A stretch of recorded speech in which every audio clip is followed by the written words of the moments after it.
तो बिहार विधान परिषद में बीजेपी का सबसे बड़ी पार्टी बनना तय हो गया है। आपको बता दें कि एमएलसी की 5 सीटों पर हुए चुनाव में बीजेपी ने 2 सीटों पर कब्जा कर लिया है। गया शिक्षक और गया स्नातक निर्वाचन क्षेत्र पर बीजेपी के प्रत्याशी जीते हैं और इस जीत के साथ ही विधान परिषद में बीजेपी के 24 सदस्य हो गए हैं, जबकि जेडीयू के 23 सदस्य रह जाएंगे। हालांकि इसकी आधिकारिक घोषणा मई के महीने में होगी।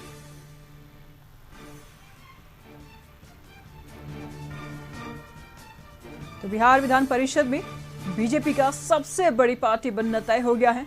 एमएलसी की 5 सीटों पर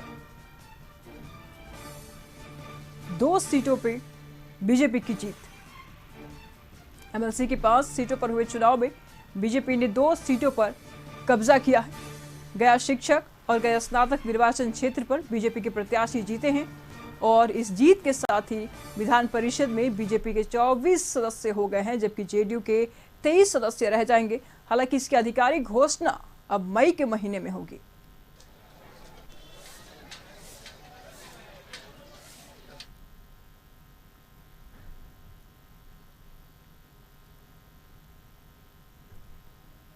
तो बिहार विधान परिषद में बीजेपी की सबसे बड़ी पार्टी बनना अब तय हो गया है, क्योंकि एमएलसी की 5 सीटों पर हुए चुनाव में बीजेपी ने 2 सीटों पर कब्जा किया है।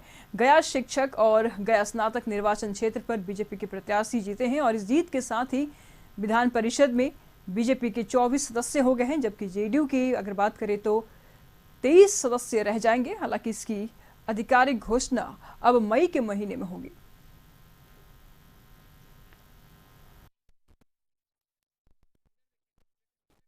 शिक्षक निर्वाचन क्षेत्र का चुनाव जो हुआ है, हमें कल रात्रि में करीब लगता है कि 4:30 बजे के आसपास जीत घोषित किया गया और करीब 3005 मतों से हमारी चुनाव में जीत हुई है। हमारे जो नियरेस्ट कंटेस्टेंट थे और हम इसके लिए हम अपने सभी समर्थकों को, अपने सभी अभिभावकों को और जितने भी हमारे साथ अभिभावक थे, समर्थक थे, हमारे साथी थे, सबको हम हृदय से आभार व्यक्त करते हैं कि सभी ने हमारा समर्थन किया, आशीर्वाद दिया और आपके चैनल के माध्यम से सभी को हम धन्यवाद देते हैं। तो इस पर तमाम जानकारी के लिए न्यूज रूम से संपादक अशोक मिश्र जी इस वक्त हमारे साथ जुड़ चुके हैं। अशोक जी, विधान परिषद में बीजेपी ने बहुत बड़ी जीत यहाँ पर हासिल की है, वही महागठबंधन की हार हुई है। क्या कुछ समझा जाए महागठबंधन की इस हार से? विधान परिषद की 5 सीटों पर चुनाव परिणाम आए हैं जी। वह चुनाव परिणाम निश्चित रूप से महागठबंधन को झटका देने वाला है और बीजेपी के लिए एक बड़ी सौगात लेकर के आई है। सबसे बड़ी बात है कि गया प्रमंडल में जो 2 सीटों पर चुनाव हुए, चाहे वो शिक्षक निर्वाचन क्षेत्र का हो या स्नातक निर्वाचन क्षेत्र, दोनों सीटों पर बीजेपी ने कब्जा जमाया है और उसमें एक तरह से कहिए कि 2 दशक के बाद पहली बार बीजेपी ने गया शिक्षक निर्वाचन क्षेत्र से अपने उम्मीदवार को उतारा चुनाव मैदान में और वो उम्मीदवार भी बिल्कुल नया, पहली दफ़ा उसने चुनाव मैदान में अपनी उपस्थिति दर्ज कराई है और चुनावी फतह हासिल की है।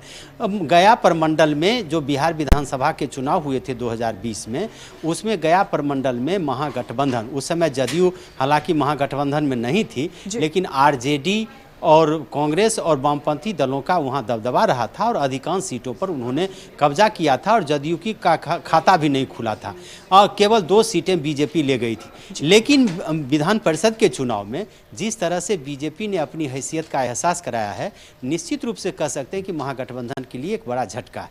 और सबसे बड़ी बात है कि यह झटका आरजेडी के लिए काफ़ी पीड़ादायक है कि आरजेडी के प्रदेश अध्यक्ष जगदानंद सिंह के बेटे डॉक्टर पुनीत कुमार गया स्नातक निर्वाचन क्षेत्र से चुनाव लड़ रहे थे और वो बीजेपी उम्मीदवार अवधेश नारायण सिंह के साथ कांटे की टक्कर थी उनकी, लेकिन अंततः डॉक्टर पुनीत को चुनावी हार का सामना करना पड़ा है।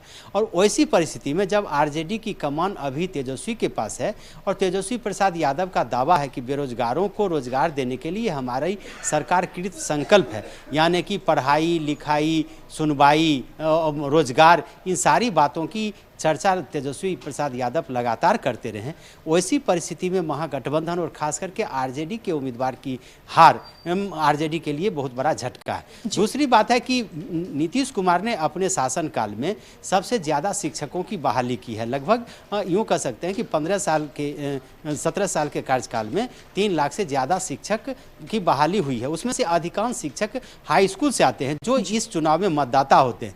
और नीतीश कुमार के उम्मीदवार संजीव श्याम सिंह का हार जाना निश्चित रूप से नीतीश कुमार के लिए भी बड़ा झटका है। तो ये कह सकते हैं कि महागठबंधन को बड़ा झटका है और बीजेपी को राहत मिली है। अगर आप ये कहिए कि सारण प्रमंडल की बात करें तो सारण में बीजेपी को झटका लगा और उसके कद्दावर नेता महाचंद्र प्रसाद सिंह चुनाव हार गए।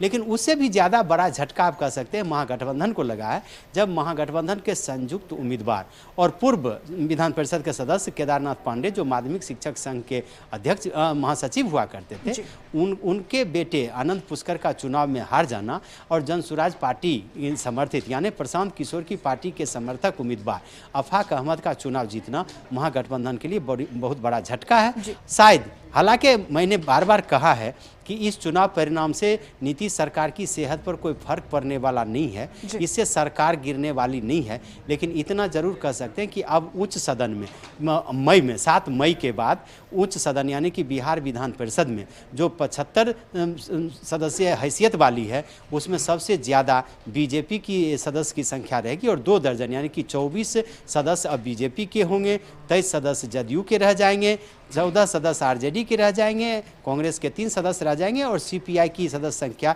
घट करके सिर्फ 1 हो जाएगी। तो इस चुनाव परिणाम के काफ़ी बड़े मायने हैं। एक झटका बुद्धिजीवियों के बीच से महागठबंधन को लगा है।